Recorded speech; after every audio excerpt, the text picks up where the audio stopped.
Hi everybody, welcome back to my channel. Today let's talk about paranormal thrillers.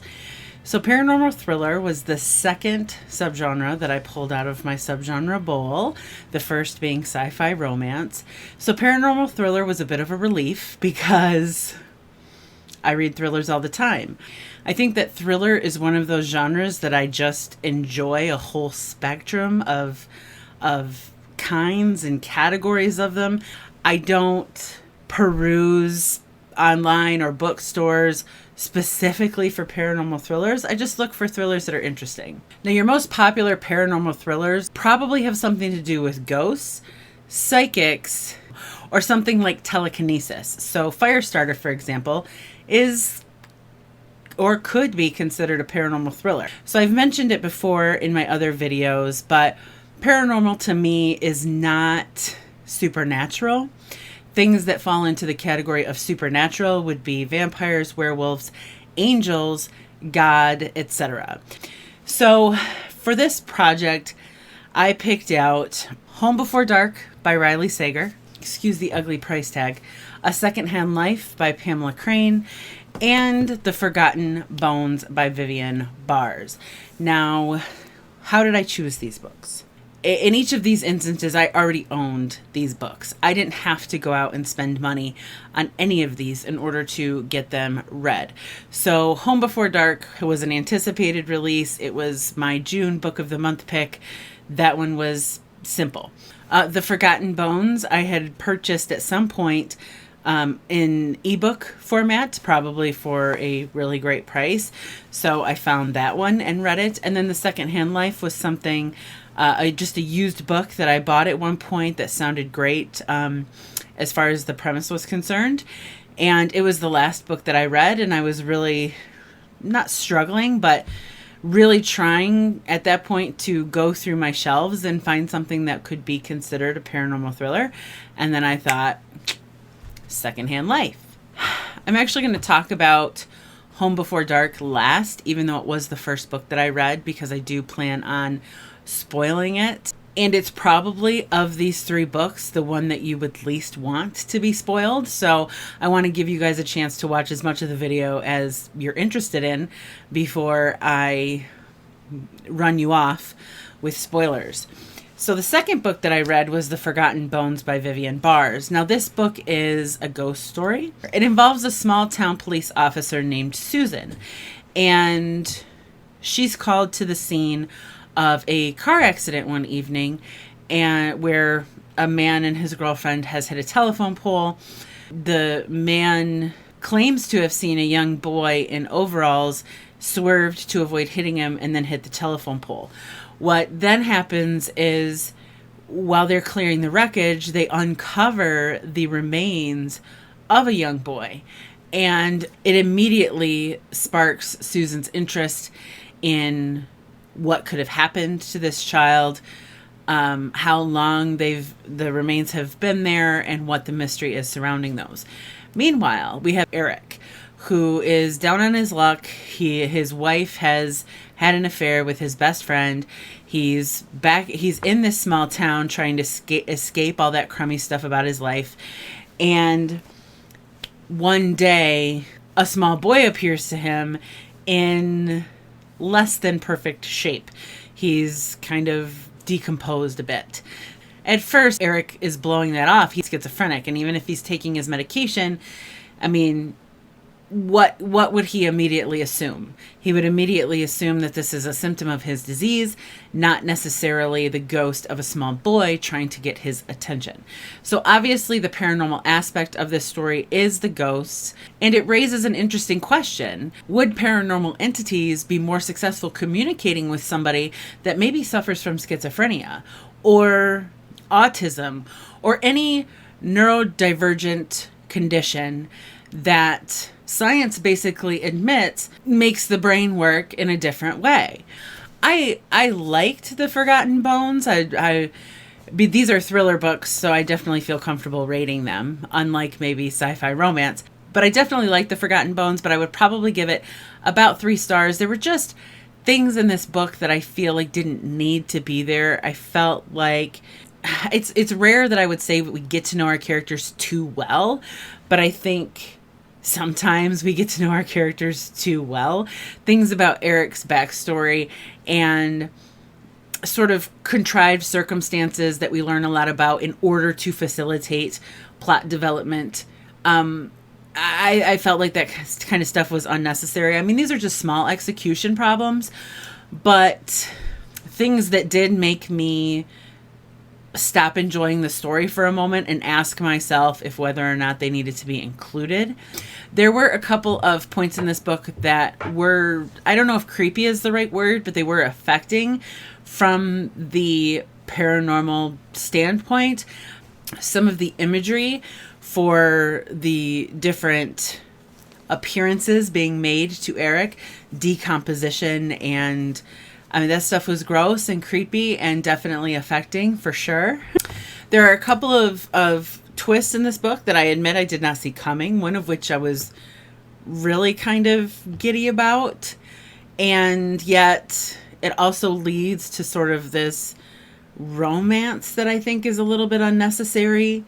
I can also say that I did have a little piece of the puzzle figured out pretty early on. It wasn't the entirety of the reveal, but it was something that I think was telegraphed pretty obviously by the author. So all in all, like an interesting thriller, definitely from a paranormal standpoint. Ghosts are pretty common in books. However, again, raising the question of whether or not a character's neurological conditions would have any effect on their ability to see paranormal entities. I mean, that was the most fascinating part for me. This is apparently book 1 in a 2-book series at this point. I don't know if there's going to be more books than that. It's definitely not something that I'm so intrigued by that I can't wait to pick up book 2. If I stumble across book 2, again, maybe for a good price or something, I might pick it up. But this to me is more of a one and done enjoyable thriller. You read it in order to have a little bit of entertainment throughout your day, and then you kind of move on. It's not something that sticks with you for the rest of your life, but it's also not something that you feel like you've wasted your time on, if that makes any sense. Unfortunately, and I'm trying to get this price sticker off now, but unfortunately the same cannot be said for A Secondhand Life by Pamela Crane. So this is the story of, I've already forgotten her name, Mia. This is the story of Mia, who when she was 12 years old was in a fatal car accident that killed her father and left her requiring a heart transplant. And unbeknownst to Mia, she received the heart of a young murder victim. Now Mia is an adult. She's engaged. She's not at all happy. There's so many things from her past that she carries with her. Most obviously the scar from her heart transplant that she sees as a deformity of hers. It causes a lot of insecurity with her and actually gets in the middle of her relationship with her fiance, Brad. Likewise, the issue of her father's death still haunts her to this day. But just in case Mia didn't have enough problems, she starts having these strange dreams, these strange visions of a young girl around her age when she got into the accident. Realizing that girl was murdered, she's reliving the murder of this young girl. But basically what we're dealing with, and this is the paranormal aspect of the book, is a thing called organ memory, in which a transplant recipient would in some way receive the conscious memories of the donor. This is probably the most, I don't want to say realistic paranormal aspect, but this is something that, no, I can't even make claims. I'm not a scientist, but I will say that cellular memory is a thing that I've heard of, and I can't say that organ memory specifically is, but I think that there is some kind of legitimacy here. Maybe not an organ recipient receiving the conscious memories of the donor, but the book goes so far as to imply that Mia's donated heart recognizes connections and relationships from the donor's past. So I don't know. But anyways, nothing can be absolutely proven by science as science is today. That's what makes something like this paranormal. But we know that the body is capable of phenomenal and amazing things. Once Mia realizes what's going on, she is determined to solve the mystery of this girl's death. It becomes clear to her that the killer is still killing young girls, and instead of solving a mystery, she switches gears to stopping a killer. This book was not good. I mean, in concept, fascinating. Premise, sure, I'm on board. That's why I bought the thing in the first place. And it has a 4-star out of 5-star rating on Amazon, but only a 3.2 something, I think, on Goodreads. Again, this comes down to execution. Right away, I mean, things take off. So Mia was 12 when she had this heart transplant. Now she's an adult, and nothing about this heart transplant has been an issue for her except the physical repercussions of it. She hasn't had any visions. She hasn't had any dreams. Now, all of a sudden, one day she is, and she immediately decides that there's been a murder that she needs to solve and that there's a killer on the loose that she needs to stop. I mean, it's just takes off like a rocket, and it never slows down from there. There's not a lot of development in this book. There's just pushing through the plot, and it's not enjoyable that way. You can't really form any sort of empathy or connection with the characters, because we're just moving at breakneck speed through event after event in the novel. What I wanted to know as the reader was, why is Mia so easily convinced that this is the circumstance just because she's had a dream? Why did this dream not appear until just now? Like, there needs to be more backstory. There needs to be more engagement. The other problem that I had was that the writing is very cliched and almost out of touch with reality. Like, the dialogue in this book is kind of eye-rolling dialogue. Like, you know, it's something cliche that someone might say, but nobody actually talks like that. Same with the relationships in general. Very superficial and kind of like stereotypical. I think the most disappointing part is that when I purchased this book, I thought that I was getting this really artistically told story. I don't remember what it was that made me think that, but I thought that I was getting, I mean, it's definitely not marketed as a typical thriller. I mean, nothing about this to me screams mass market, traditionally published, just genre fiction thriller. I really thought I was getting something with some style and some artistry where the writing is concerned. And instead, I was incredibly disappointed in the writing and didn't in any way do justice for the actual premise of the story. The most offensive thing that this book does is the thing that it's the reason that I would encourage no one to ever read this book, even though I don't typically encourage people to never read books. But this, without getting too spoilery, this book makes a plot twist, out of mental illness, out of something that I think used to be done a lot that should never be done anymore, and really cheapens and quite honestly would really offend me if I suffered from the same disorder. Okay, I guess I'll be a little bit more transparent. So I am going to put a little spoiler warning here on the screen. That way it'll last for as long as I'm talking about the spoiler. So you've been warned. Just skip ahead if you're not interested in the spoiler. But a Secondhand Life takes dissociative identity disorder, what used to be known as multiple personality disorder, and makes it the plot twist. You know, we have a pool of suspects, and the protagonist goes back and forth between who's guilty and who's not. And the least likely candidate for guilt is the guilty party, and is guilty because they suffer from dissociative identity disorder. And it's cheap and it's gross and it disgusts me, because there are too many examples in literature and in media in general where dissociative identity disorder is used in a way that makes people think that anyone with dissociative identity disorder is a violent psychopathic criminal. Statistically, it is more likely that people suffering from dissociative identity disorder are victims of violent crime. But instead, because an author lacks creativity or innovation, they don't know how to build a mystery other than creating an alternate personality to have done these things while remaining hidden from the reader. It just really, really bothers me. But that's all I'm going to say about that. Those are all the spoilers for A Secondhand Life.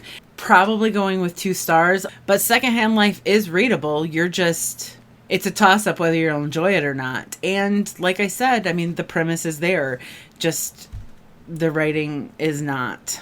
And finally, let's talk about Home Before Dark. So Home Before Dark is the story of Maggie, whose family lived in a house called Bainbury Hall when she was 5 years old. They lived there for 20 days before they fled in the middle of the night with no explanation and leaving all possessions behind. And then shortly thereafter, Maggie's father wrote a book called House of Horrors that supposedly detailed the family's experience while they lived in Bainbury Hall. I have done an entire spoiler-free review on this book on my channel. I will leave it linked for you if you would like to take a closer look at Home Before Dark.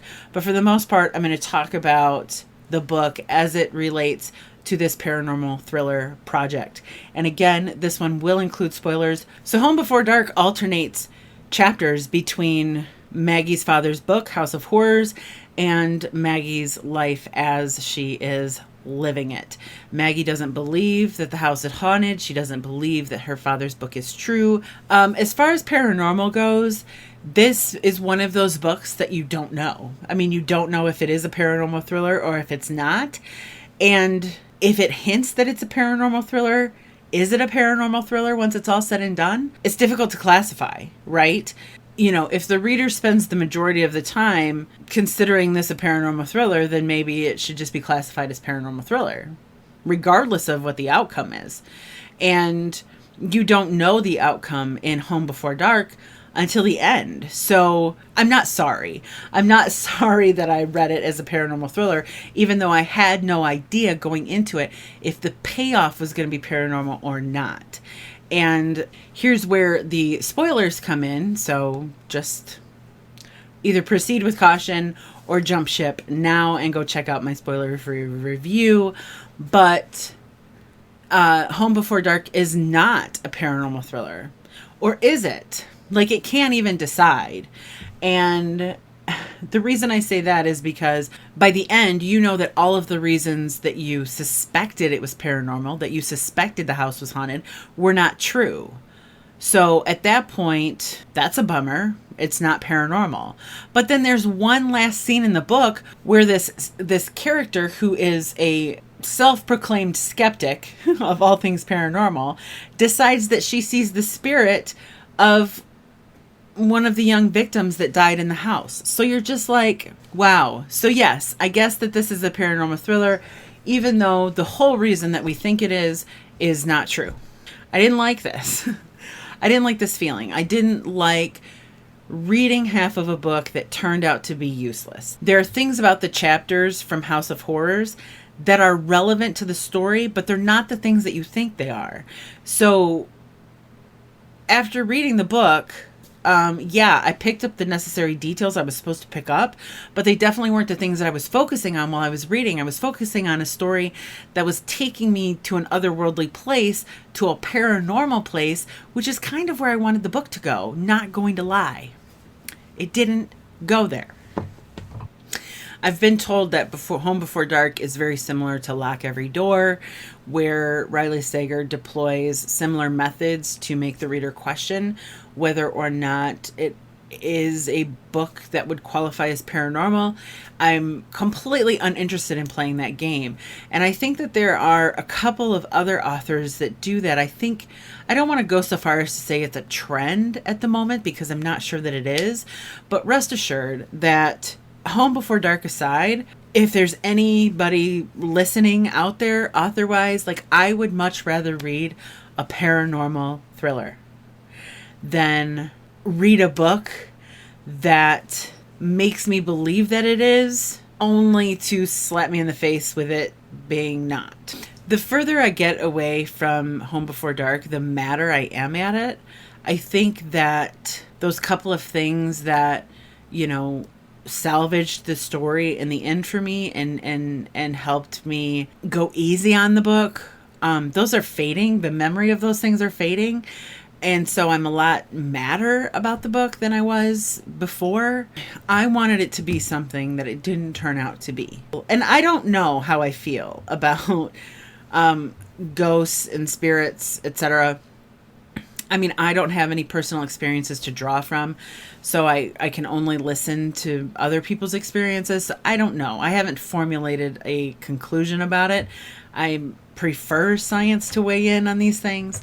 But I can tell you this, I don't want to read a book that makes people who believe in it feel badly. And I think that the character of Maggie is a little too combative about it.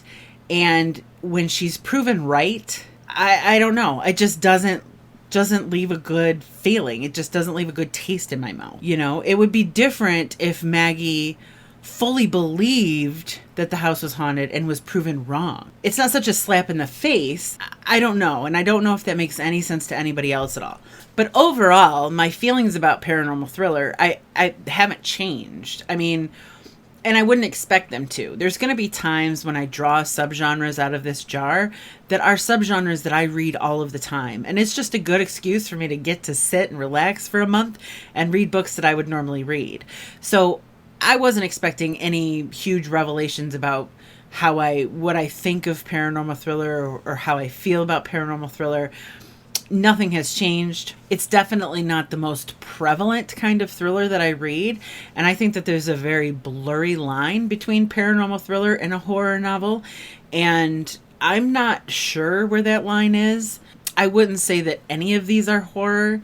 I wouldn't say that any of them even come close to being horror. I don't know that there's a ton of paranormal thriller written. I liked that these thrillers had paranormal aspects to them, whether or not I liked the way that the author used them. 2 of these books are very clearly crime thrillers, one of which I would actually go so far as to call a police procedural, if pushed. Home Before Dark is the one that's a little bit, I mean, I guess when it comes to what else I could classify it as besides paranormal thriller, maybe domestic thriller, maybe psychological thriller. But again, it's almost more of a mystery. Welcome to the Genre Project, where the genres are made up and the points don't matter. Let me know down in the comment section below what you think of paranormal thrillers, what you think of the 3 paranormal thrillers that I chose to read, and whether or not you have any desire to see more or less paranormal thriller type content on my channel. How are you liking the Genre Project so far? It's been pretty easy, but it's about to get difficult because we're moving into Arthurian fantasy next month. What? Oh, it's going to be an adventure, folks. So stay tuned for that. Thank you so much for watching, and I will see you all very soon.